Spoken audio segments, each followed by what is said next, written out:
So the suburbs are probably one of the most modern things in American and world history. They're a type of design that relies on the automobile to get you to commercial districts. And essentially, the reason why the suburbs are the problem is because they take away your local community and turn you into a complete consumer. So you could probably live in a suburb neighborhood and not even see your neighbor for years upon years because there is nothing organic within the space that is going to have you interacting with them. So the suburbs were the American dream. After World War II, they didn't want to live in the city anymore because they were a bit traumatized. So they created this new living space and called it a suburb and said that if you lived in a suburb with a white picket fence and you got the car and you got the family and the job, that you had made the American dream. And that has been the narrative for the last 70 years, except what I discovered as I started looking into suburbs is that they degenerate. So every generation, the boomers, we talk about the boomers a lot, how they've gotten all of the wealth in America. The boomers are where the suburbs started. They inherited the suburbs. And as the suburbs go along through every generation, you lose more money, you become less social, you have less desire to know your neighbor, and like it literally shapes the culture of the American dream and the way we think about the world. And if you're concerned about how much time Gen Alpha is spending on an iPad, you can pretty much blame that to the suburbs because they impact our behavior and how we raise children. And there's such a vacuum of community that this is where our children are spending their time in online spaces.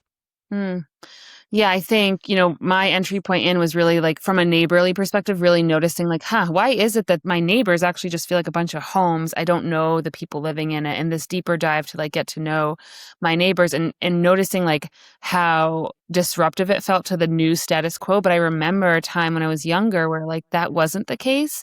And so maybe what I'm experiencing there is like that degeneration as you're talking about that with time and also with technology and this like void that Suburbia had created. We're replacing our need for relationship online because organic relationship is not happening. And you really break this down. I mean, if I think I'm like so against cars now, which is hilarious because, I love my car. It gets me from where I need to go. And like, I don't have to rely on public transportation, but I would love to slow that down with you to kind of, for other people who think public transportation sucks and the car is our ultimate key to freedom, like what's actually not so about that or what's something for us to consider differently?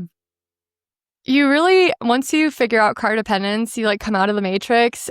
There's so much grief related to it too. Like you can't unsee it once you see that the entire American structure is built for an engine instead of families. Like everything. If you were to like recreate the Pixar movie Cars, that's what we've done with America. Right. Every single space, every value system, every code is for the benefit of the car.